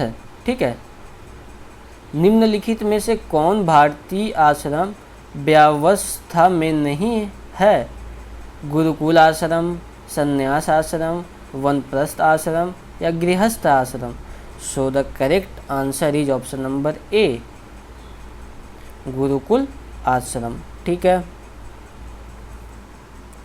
अगला क्वेश्चन है दोस्तों कि which among the following is achieved status, निम्नलिखित में से कौन अर्जित परिस्थिति है, male, caste, teacher, age. So the correct answer is option number C, teacher. अगला क्वेश्चन कि which among the following is an informal means of social control, निम्नलिखित में से कौन सा सामाजिक नियंत्रण का एक अनौपचारिक साधन है, स्टेट, पुलिस, लॉ या religion. So correct answer is option number D. बाकी ये जो तीन है वो क्या है, formal means of social control. ठीक है। अगर क्वेश्चन पूछता कि which among the following are formal means of social control, तो फिर ये तीनों ऑप्शन सही हो जाते हैं आपके, स्टेट, पुलिस एंड लॉ। अगला क्वेश्चन है कि what is Hindu marriage, Hindu विवाह क्या है, सोशल कॉन्ट्रैक्ट, सैक्रामेंट, एसोसिएशन या none of this. So the correct answer is option number B, sacrament. ठीक है। सो आई होप ये समझ में आया होगा। अगर ये पूछ दे कि what is Muslim marriage, Muslim marriage क्या है, सोशल कॉन्ट्रैक्ट है, या सैक्रामेंट है। तो बहुत सारे लोग कहते हैं कि ये सोशल कॉन्ट्रैक्ट है। अब बहुत सारे लोग कहते हैं, जो मुस्लिम के राइटर थे या जो मुल्ला उल्ला थे, वो लोग कहते हैं कि Muslim marriage is social contract as well as sacrament. ठीक है, वो दोनों है। तो सबका अलग अलग ओपिनियन है। ठीक है, सो आज के लिए बस इतना ही रहने देते हैं। बाकी का जो रिमेनिंग क्वेश्चन है वो अपकमिंग वीडियो में उसको कवर कर लेंगे। ठीक है दोस्तों, सो आज के लिए बस इतना ही। Thank you so much for watching me. और हाँ, एलयू अपडेट ऐप को डाउनलोड करना ना भूलें और वहाँ पे रेगुलर विजिट करते रहें। वहाँ पे आपकी काम की चीज़ें मिल जाएंगी। ठीक है, so thank you so much for watching me. Have a nice day, take care of your self. See you in the next video for the remaining question of BA entrance exam of 2021। ठीक है, thank you so much, bye bye. Hello दोस्तों, क्या हाल चाल? बढ़िया एकदम। सो I hope आप लोग जहाँ भी होंगे स्वस्थ और मस्त होंगे और अपनी पढ़ाई अच्छे तरीके से कर रहे होंगे। सो दोस्तों, क्या है कि अभी हम लोग BA का जो 2021 में एंट्रेंस एग्ज़ाम हुआ था उसका पेपर हम लोग एनालिसिस कर रहे हैं। ठीक है दोस्तों, तो उसी को कंटिन्यू करते हुए फर्दर आज हम लोग क्वेश्चन 101 से स्टार्ट करेंगे। ठीक है, और फर्दर इसको हम लोग प्रोसीड करते हुए जाएंगे। ठीक है, और जैसा कि टोटल 150 क्वेश्चन दिए थे आपके जब 2021 में आपका एंट्रेंस हुआ था BA का उस टाइम। ठीक है, तो आज हम कोशिश करेंगे कि टोटल 50 क्वेश्चन इस वीडियो लेक्चर में कवर कर दें, तो आपका टोटल जो है 2021 का पेपर का जो एनालिसिस है वो कंप्लीट हो जाएगा। और दोस्तों हाँ, एक चीज़ और, अगर आपको कहीं भी किसी भी क्वेश्चन में डाउट, अभी क्या है कि हम लोग जो है इसका जो करेक्ट आंसर है वो मैं आप लोग को बता रहा हूँ कि इसका एक करेक्ट आंसर है। ठीक है, और ये इनकरेक्ट है। ठीक है, तो अगर आपको ऐसा लगता है कि उस क्वेश्चन को आपको और अच्छे से समझना है, उसका सॉल्यूशन चाहिए प्रॉपर एक, ठीक है, जैसे इसमें 2-3 क्वेश्चन मैथ के भी आ गए हैं, तो मैं बस उसका क्या है कि अपने में रफिंग वर्क करके उसका आंसर पता करके मैं बता दे रहा हूँ कि ये आंसर है इस क्वेश्चन का। तो अगर आप लोग लगाना उसको, अगर नहीं लगेगा, नहीं समझ में आएगा कोई भी क्वेश्चन, तो आप हमें कमेंट सेक्शन में बता देना कि भैया इस क्वेश्चन में हमें डाउट है, तो मैं उस क्वेश्चन का जो वीडियो है वो सेपरेट अलग से मैं बना के लेते आऊँगा। ठीक है, विथ फुल डिटेल। ठीक है, उसके साथ मैं कुछ अदर कंसेप्ट भी डिस्कस कर लूँगा। ठीक है, तो अगर हम लगे क्वेश्चन को सॉल्व करने तो काफ़ी लंबा वीडियो हो जाएगा। ठीक है, सो इसलिए बस मैं उसका आंसर बता करके आगे बढ़ जा रहा हूँ। अगर आपको कहीं भी लगे कि हमको इसका डिटेल सॉल्यूशन चाहिए तो बस आप लोग कमेंट सेक्शन कर दीजिएगा, मैं उस क्वेश्चन का डिटेल सॉल्यूशन लेकर के आ जाऊँगा। ठीक है, और एक चीज़ और कि अगर आपको एंट्रेंस एग्ज़ाम, सेमेस्टर एग्ज़ाम या किसी भी चीज़ से रिलेटेड आपको कोई भी डाउट है या किसी भी चीज़ का प्रिपरेशन करना चाहते हो, लखनऊ यूनिवर्सिटी का जितने भी कोर्सेज़ हैं उसकी, तो आप लोग एलयू अपडेट ऐप पे एक बार विजिट करो। वहाँ पे हम लोग सारी चीज़ें प्रोवाइड किया है। ठीक है, तो आप अपने प्रेफरेंस के अकॉर्डिंग कोई भी उसमें से आप फाइंड आउट कर सकते हो। ठीक है, सो चलिए बढ़ते हैं। तो आज का जो इस वीडियो लेक्चर का जो पहला क्वेश्चन है, और जो अगर टोटल देखें तो टोटल में कौन सा क्वेश्चन है, 101 क्वेश्चन जो है वो क्या कहता है कि what is the correct chronological order of the following emperor. ठीक है, निम्नलिखित सम्राटों को तिथि क्रमिक रूप से व्यवस्थित कीजिए। ठीक है, तो अशोक, चंद्रगुप्त मौर्य, चंद्रगुप्त विक्रमादित्य या बिंबिसार। ठीक है, तो जो इसका करेक्ट आंसर है वो है ऑप्शन नंबर डी। पहले कौन आए थे? चंद्रगुप्त मौर्य, उसके बाद से चंद्रगुप्त विक्रमादित्य, उसके बाद से बिंबिसार और उसके बाद से अशोक। ठीक है, तो चलिए अगले क्वेश्चन की तरफ बढ़ते हैं कि in which chronological order did incarnation of Lord Vishnu appear on the earth, भगवान विष्णु के अवतार किस क्रम में पृथ्वी पर अवतरित हुए थे? तो आइए ऑप्शन देखते हैं। फिश, टॉर्टोइस, नृसिंहा, वराह, वमन। ठीक है, ऑप्शन बी है टॉर्टोइस, फिश, वमन, वराह, नृसिंहा। ठीक है, फिश, टॉर्टोइस, वराह, नृसिंह या वमन, या option D fish, tortoise, Narasimha या वराह या वमन। तो जो इसका करेक्ट आंसर है वो है ऑप्शन नंबर सी।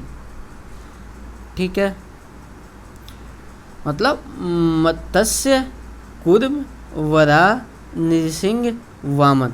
ठीक है, इस क्रोनोलॉजिकल ऑर्डर में लॉर्ड विष्णु का अपीयरेंस हुआ था अर्थ पर। ठीक है,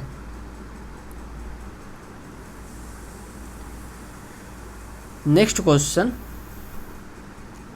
कि the best specimen of Mauryan art is represented in, Maurya कला के सर्वोत्तम नमूनों का प्रतिनिधित्व करते हैं स्तूपास, चैत्यास, पिलर्स, केव आर्किटेक्चर।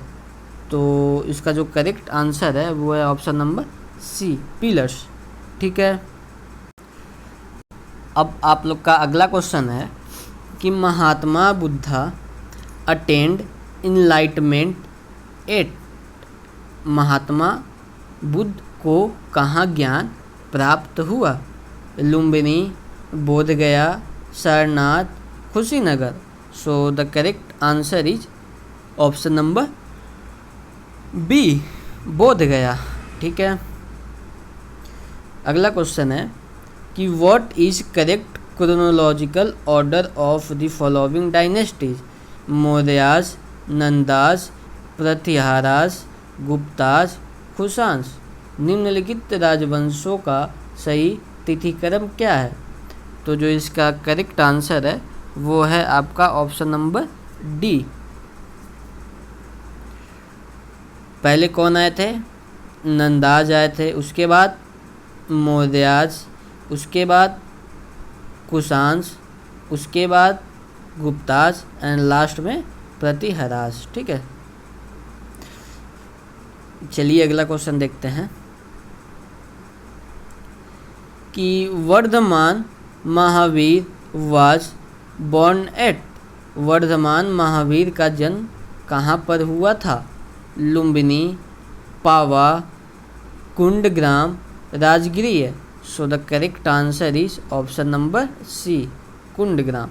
ठीक है, अगला क्वेश्चन कि Buddhism was divided into Hinayana and Mahayana in the region of, बौद्ध धर्म का हीनयान और महायान संप्रदायों में विभाजन किस शासक के काल में हुआ था? Ashoka, Kanishka, Harshavardhana, Ajatashatru. So the correct answer is option number B, Kanishka. ठीक है, Fahien visited India in the region of, Fahien ने किसके राज्यकाल में भारत भ्रमण किया था? चंद्रगुप्त सेकेंड, हर्षवर्धन, भोजा परमर या समुद्रगुप्त। सो the correct answer is option number D. अगला क्वेश्चन है कि हु बिल्ट द पुरानास किला इन दिल्ली, दिल्ली में पुराना किला किसका निर्माण है? हुमायूं, शेरशाह, अलाउद्दीन खिलजी या शाहजहां।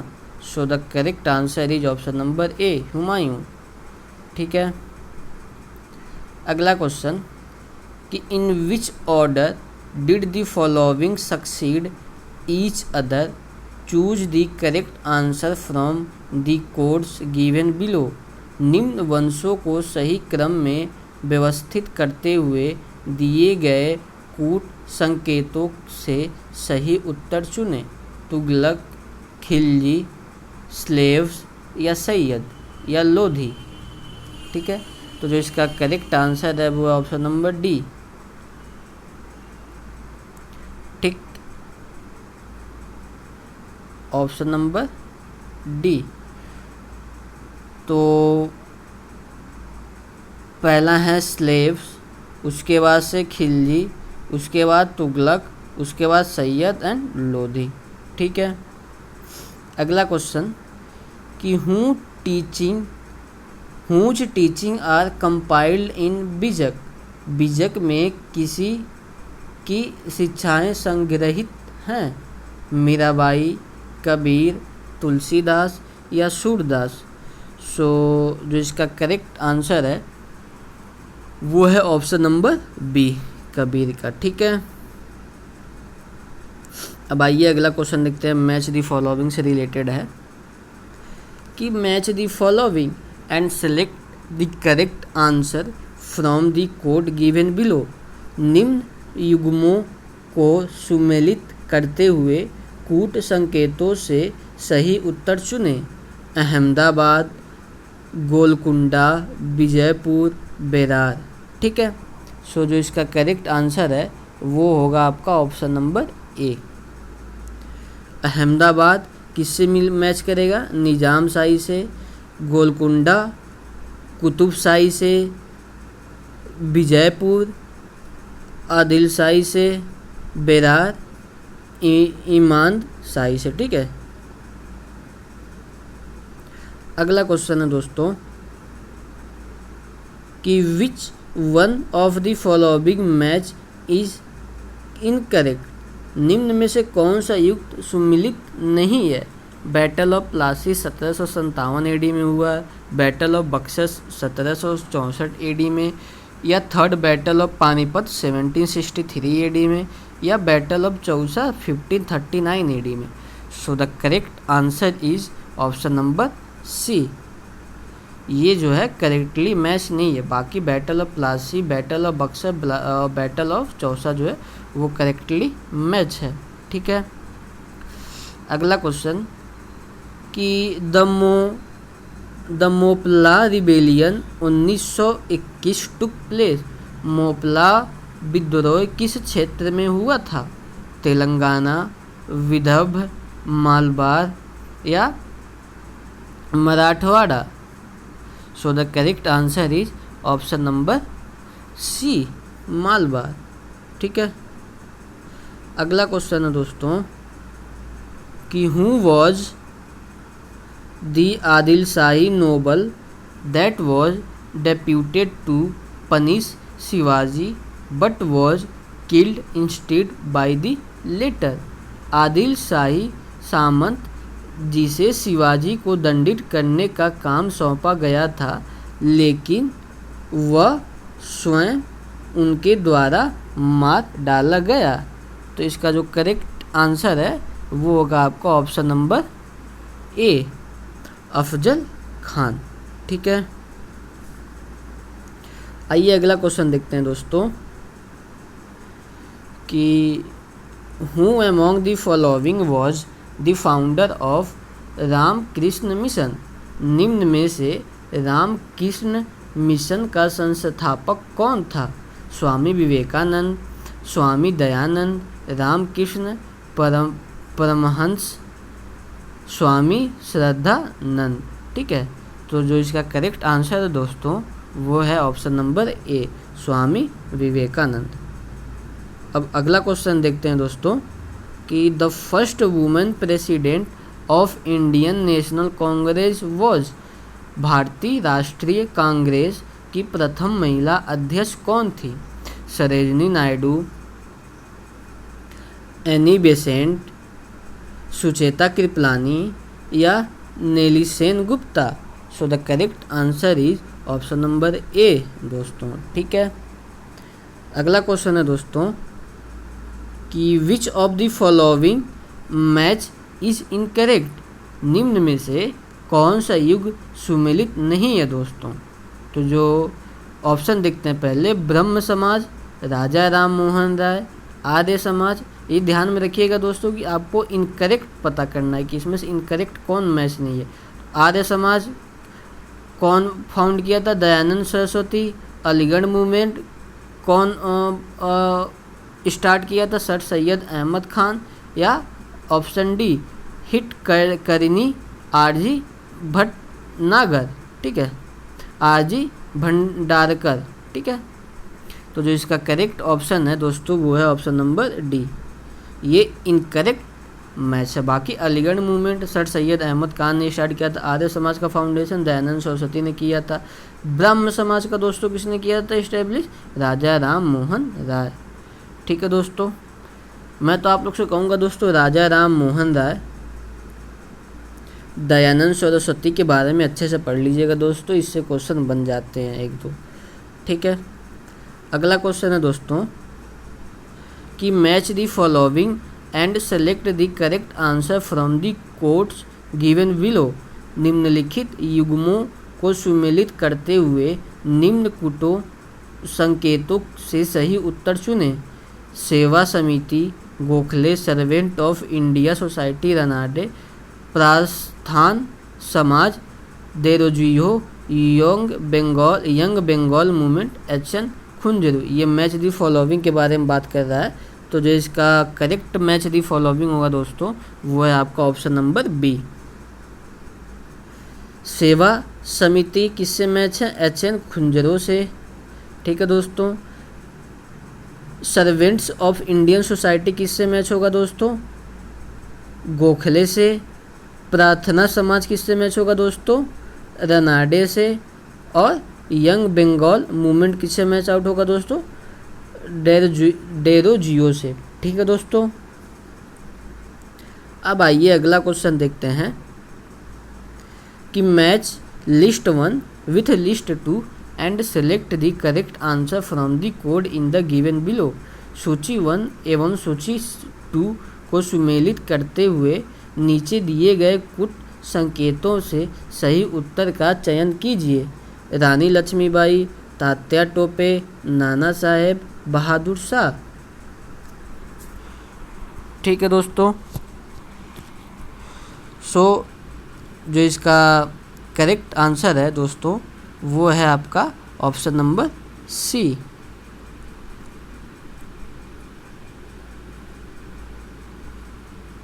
ऑप्शन सी, रानी लक्ष्मीबाई किससे मैच होंगी?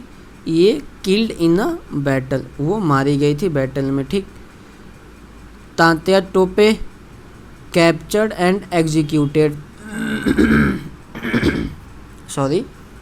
नाना Saheb fled to Nepal. Bahadur Shah deported to Rangoon, ठीक है दोस्तों। अगला क्वेश्चन है दोस्तों कि who was the permanent chairperson of constituent assembly. संविधान सभा के अस्थाई अध्यक्ष कौन थे, ठीक है। आइए देखते हैं इसका option. Doctor B R. Ambedkar, K T. Shah, doctor Sachchidanand Sinha या डॉक्टर राजेंद्र प्रसाद, ठीक है दोस्तों। तो जो इसका करेक्ट आंसर है वो है आपका option number D, Rajendra Prasad, ठीक है दोस्तों। When was Indian constitution implemented. Bharat का संविधान कब लागू हुआ था? 26 जनवरी 1949, 26 जनवरी 1950, 26 नवंबर 1950 या none of these. So the correct answer is दोस्तों ऑप्शन नंबर बी, ठीक है। अब अगला क्वेश्चन है कि how many states and union territories are there in India. Bharat में कितने प्रांत और संघ प्रशासित प्रदेश हैं? तो दोस्तों इस अभी करेंटली जो है 28 स्टेट प्लस आपके 8 यूनियन टेरिटरीज हैं, जो कि इस ऑप्शन में नहीं दिया। तो करेंटली पूछेगा ना दोस्तों, तो अगर आएगा क्वेश्चन तो आप लोग लिखिएगा 28 स्टेट प्लस 8 यूनियन टेरिटरीज, ठीक है दोस्तों। अगला क्वेश्चन है कि when did citizenship amendment bill was passed, नागरिकता संशोधन विधेयक कब पास हुआ था? 11 दिसंबर 2019, 9 दिसंबर 2019, 10 दिसंबर 2019 या none of these? So the correct answer is option number A, 11 दिसंबर 2019। ठीक है दोस्तों। अब अगला क्वेश्चन है दोस्तों कि who is the chairperson of Lok Sabha. ठीक है, लोकसभा का अध्यक्ष कौन है? तो ऑप्शन देखते हैं दोस्तों, सुमित्रा महाजन, ओम बिरला, वेंकैया नायडू या नन ऑफ दीज? तो इसका जो करेक्ट आंसर है दोस्तों वो है आपका option number B, Om Birla. अगला क्वेश्चन है दोस्तों कि हु कॉन्स्टिट्यूटेड दी कॉन्स्टिट्यूशन, संविधान को किसने बनाया? तो आइए देखते हैं दोस्तों, doctor B R Ambedkar, drafting committee, Jawaharlal Nehru या कॉन्स्टिट्यूएंट असेंबली? तो इसका जो करेक्ट आंसर है दोस्तों वो है option number D, constituent assembly. बहुत सारे लोग दोस्तों इसका ऑप्शन बी आर अम्बेडकर भी टिक कर दिए होंगे, मैक्सिमम लोग। ठीक है, तो आप लोग इस तरह के टेक्निकल क्वेश्चन से थोड़ा सावधान होकर के इसका आंसर मार्क कीजिएगा दोस्तों। अगला क्वेश्चन है कि how many fundamental rights are there in the Indian constitution, संविधान में कुल कितने मौलिक अधिकार हैं? तो अभी जो दोस्तों टोटल 6 फंडामेंटल राइट है दोस्तों, और हमने इस क्वेश्चन को काफ़ी अच्छे से किया था जब हम पॉलिटी का क्वेश्चन आप लोग से डिस्कस कर रहे थे दोस्तों। पहले राइट टू प्रॉपर्टी भी एक फंडामेंटल राइट था, तो पहले जो था वो टोटल 7 हमारे फंडामेंटल राइट थे, लेकिन अब राइट टू प्रॉपर्टी को हटा दिया है, तो इसलिए अब टोटल 6 फंडामेंटल राइट हैं हमारे संविधान में। ठीक है दोस्तों। सो आई होप ये समझ में आया होगा कि कितने मौलिक अधिकार हमारे संविधान में दिए हैं हम लोग के लिए, तो 6। ठीक है दोस्तों। अब right to property article 300A में कर दिया गया है दोस्तों। ठीक है। अब अगला क्वेश्चन है दोस्तों कि what is the retirement age of chief justice of India, सर्वोच्च न्यायालय के मुख्य न्यायाधीश की सेवानिवृत्ति की आयु क्या है? सो इसका करेक्ट आंसर है दोस्तों ऑप्शन नंबर सी, 65 ईयर। अगला क्वेश्चन है दोस्तों व्हाट इज द क्यो status of Jammu and Kashmir, Jammu Kashmir की परिस्थिति क्या है? ठीक है दोस्तों। तो full state, union territory, centre state या नन ऑफ एबव? तो ऑप्शन नंबर सी जो है करेक्ट है, सेंटर स्टेट। सॉरी दोस्तों, अभी इसका जो करंटली स्टेटस है वो है यूनियन टेरिटरी का। ठीक है।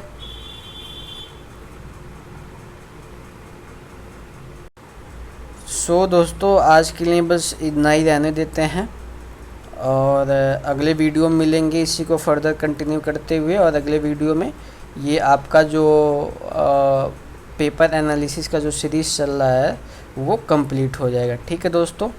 तो फर्दर डिटेल या कोई इन्फॉर्मेशन या किस एकेडमिक से रिलेटेड चीज़ों को जानने के लिए आप हमारे एलयू अपडेट ऐप और एलयू अपडेट चैनल पर विजिट करना ना भूलें। ठीक है दोस्तों। तो आज के लिए बस इतना ही रहने देते हैं।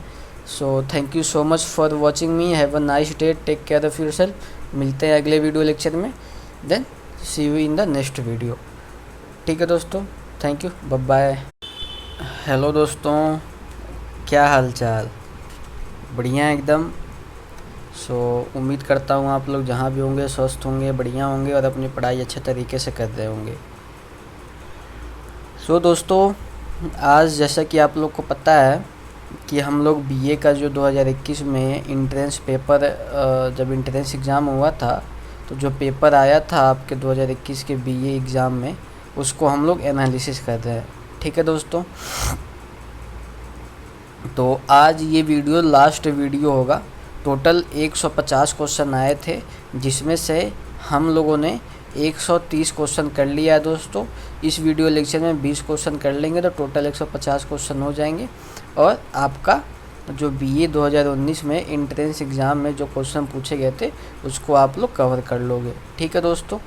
सो आगे बढ़ने से पहले मैं आप लोग को बता दूँ एक चीज़ कि अगर आपको किसी भी चीज़ में डाउट है, whether it is of academics related और whether it is of finding out the query which you want to solve related to the your university या कैंपस, ठीक है, जो कोई क्वेरी रिलेटेड है आपका कॉलेज से या यूनिवर्सिटी से, ठीक है, उस चीज़ का सॉल्यूशन या एकेडमिक से रिलेटेड कोई सॉल्यूशन आप चाहते हो या आप किसी भी एंट्रेंस एग्ज़ाम की तैयारी कर रहे हो जो लखनऊ यूनिवर्सिटी वो एग्ज़ाम कराती हो, then you can visit to our LU update app as well as LU update channel. ठीक है दोस्तों। तो चलिए वीडियो में आगे बढ़ते हैं। तो पहला क्वेश्चन है, इस वीडियो लेक्चर का पहला क्वेश्चन है एंड ओवरऑल देखेंगे तो 130 तो क्वेश्चन ये है कि who is the governor of Uttar Pradesh. तो मैंने दोस्तों आप लोग को बताया भी था कि उत्तर प्रदेश से रिलेटेड जितने भी इम्पोर्टेंट क्वेश्चन बन रहे हैं उसको आप लोग एटलीस्ट कवर ही कर लेना, ठीक है। उसमें किंतु परंतु इफ़ एंड नॉट कुछ नहीं है, ठीक है, आपको करना है वो, क्योंकि आप स्टेट यूनिवर्सिटी का एंट्रेंस एग्ज़ाम देने जा रहे हो और वो स्टेट यूनिवर्सिटी या वो यूनिवर्सिटी आपके उत्तर प्रदेश में ही सिचुएटेड है, इस्टेब्लिश है, तो इट इज़ प्रिजर्व्स, मतलब ये श्योर है कि उस स्टेट से इम्पॉर्टेंट क्वेश्चन पूछे जाएंगे, ठीक है, उसमें बट एंड इफ़ वाली कोई चीज़ नहीं है, ठीक है। तो जो स्टेट से, जो यूपी के स्टेट से इम्पोर्टेंट क्वेश्चन है उसको तो आप कवर कर ही लेना। उसके बाद से जो जीके जीएस और बाकी आपके कोर्स के अकॉर्डिंग जो सिलेबस है उसको तो कवर करना ही करना है, ठीक है। तो जीएस में एटलीस्ट जितने भी जनरल साइंस या जितने भी जीके का क्वेश्चन आपके उत्तर प्रदेश से रिलेटेड है उसको आप लोग एटलीस्ट कवर कर लेना, ठीक है। उसमें ये मत कहना कि नहीं इसको नहीं करेंगे या इसको थोड़ा बहुत देख लेंगे, नहीं, उससे रिलेटेड क्वेश्चन पूछे जाते हैं, ठीक है। सो चलिए अपने क्वेश्चन की तरफ बढ़ते हैं कि who is the governor of Uttar Pradesh. Uttar Pradesh के राज्यपाल का नाम बताइए। आनंदीबेन पटेल, कल्याण सिंह, केसरी नाथ त्रिपाठी या none of above. So the correct answer is Anandiben Patel, ठीक है दोस्तों, option number A.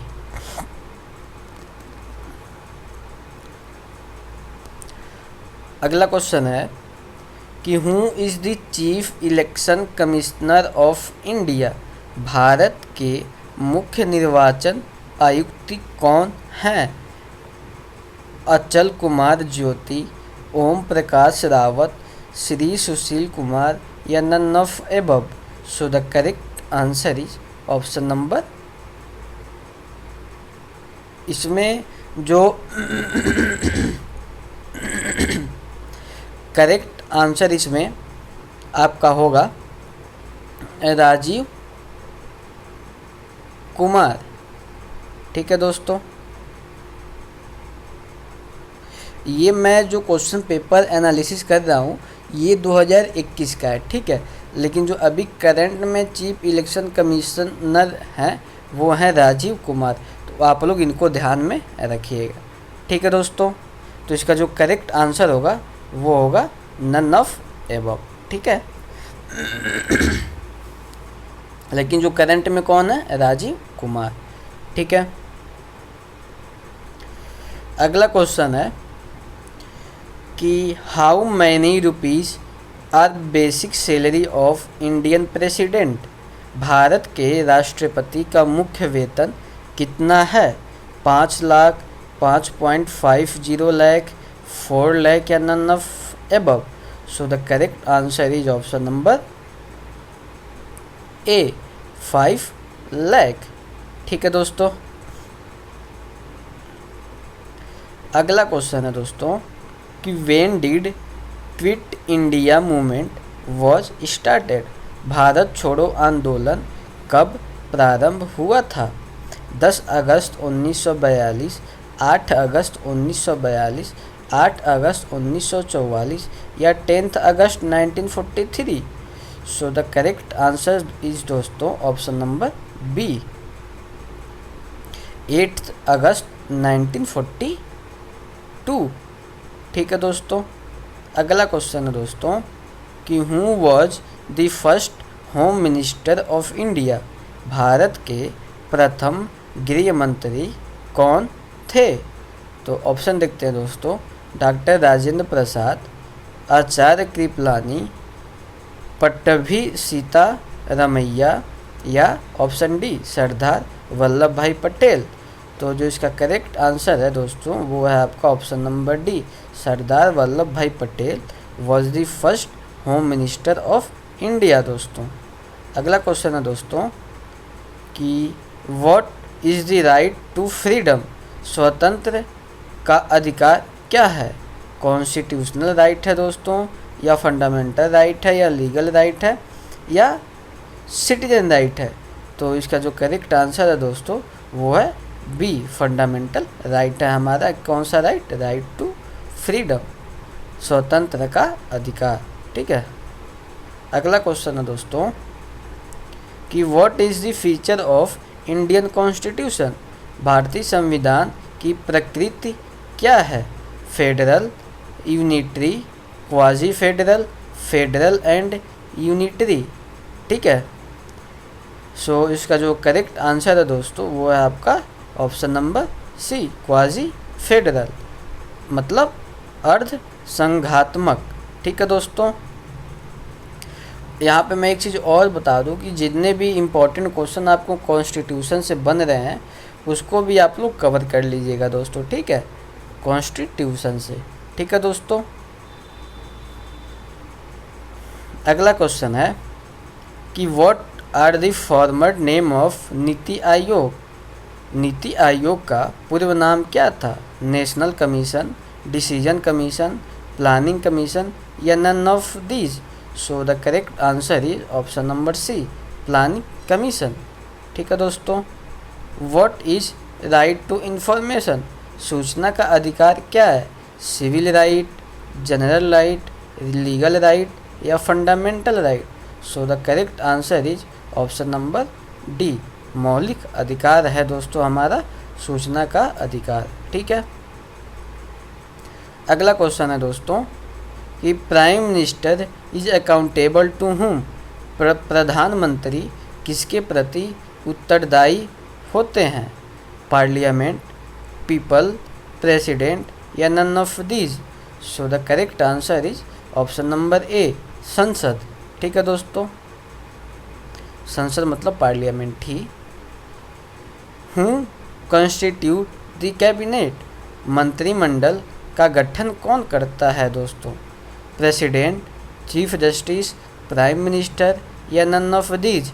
So the correct answer is option number C, prime minister constituted the cabinet. ठीक है दोस्तों, IC chips use in computers are usually made of, computer में प्रयुक्त IC chip आमतौर पर बने होते हैं lead, silicon, chromium, gold. So the correct answer is option number B.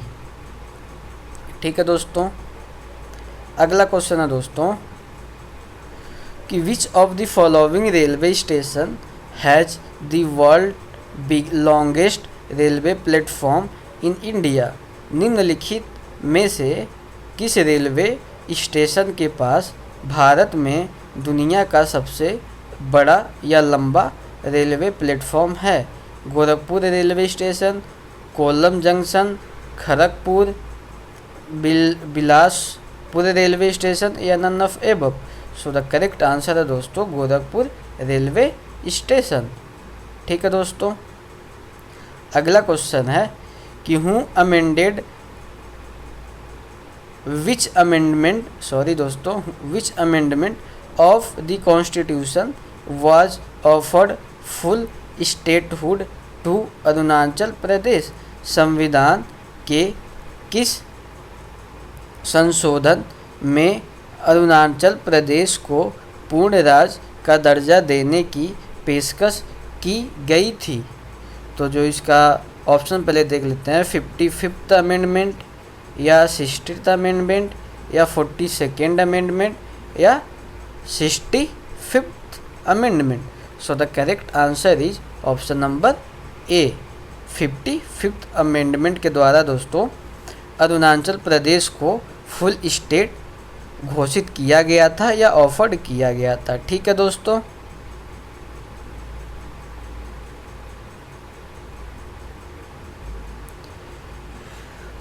अगला क्वेश्चन है दोस्तों, who empowered to declare national emergency? राष्ट्रीय आपातकाल घोषित करने का अधिकार किसे है? Prime minister of India, parliament, president of India या गवर्नर ऑफ इंडिया? ठीक है दोस्तों, तो इसका जो करेक्ट आंसर है वो है आपका option number C, president of India. दोस्तों जब मैं पॉलिटी पढ़ा रहा था तो उसमें मैंने इमरजेंसी के बारे में भी बताया था आप लोग को कि इमरजेंसी जो होता है कितने टाइप के होते हैं। तो एक होता है नेशनल इमरजेंसी, ठीक है दोस्तों, एक होता है आपका प्रेसिडेंशियल रूल या स्टेट इमरजेंसी, या और जो थर्ड होता है वो होता है फाइनेंशियल इमरजेंसी। तो दोस्तों मैंने ये भी बताया था कि नेशनल इमरजेंसी किस आर्टिकल में है, तो 352 में है। ठीक है दोस्तों, मैंने ये भी बताया था प्रेसिडेंशियल इमरजेंसी किस आर्टिकल में है, 356 में है, और फाइनेंशियल इमरजेंसी किस में है, 360 में है। ठीक है, तो मैंने इस सारी चीज़ों के बारे में डिटेल में डिस्कस किया था कि कैसे प्रेसिडेंशियल रूल या जो स्टेट इमरजेंसी है बहुत ही ज़्यादा मिसयूज हुआ है पहले के टाइम में, और नेशनल इमरजेंसी का जो कंसेप्ट है वो कैसे लगता है, और जो प्रेसिडेंट है वो कब प्रोक्लेम करेगा इमरजेंसी, और 2 महीने के लिए करता है, और उसको कैसे हम लोग एक्सटेंड करते हैं 6 महीनों के लिए।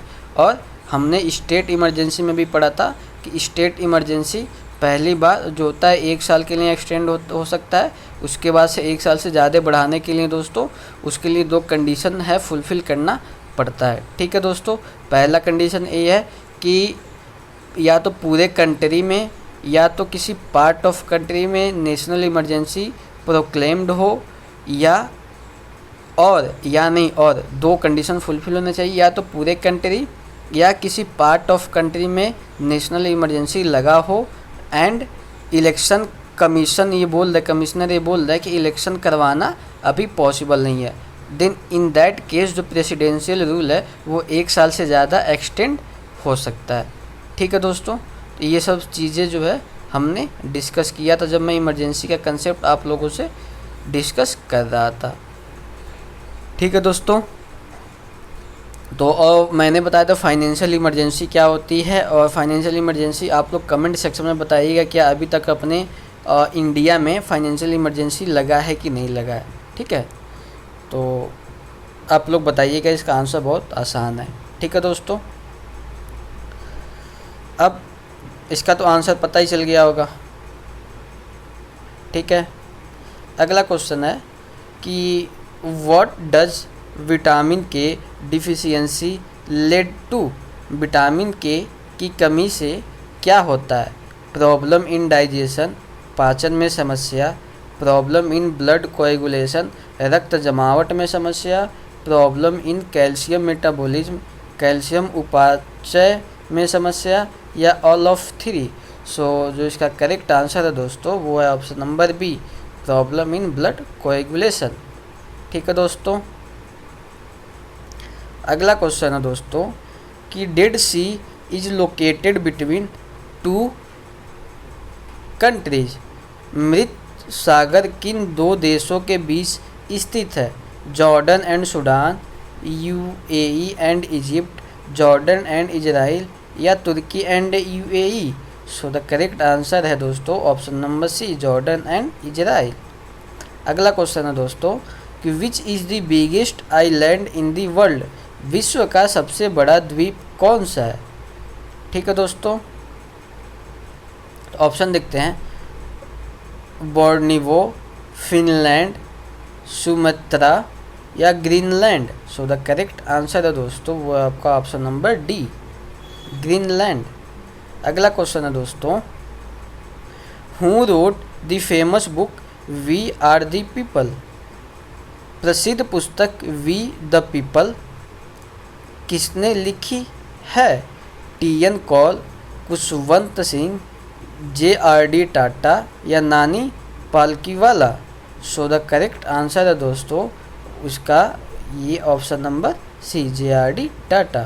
ठीक है दोस्तों, एंड अगला क्वेश्चन है दोस्तों कि who is the first Indian women to win an Asian game gold in 400 metre run. एशियाई खेलों में 400 मीटर दौड़ में स्वर्ण जीतने वाली भारतीय महिला कौन हैं।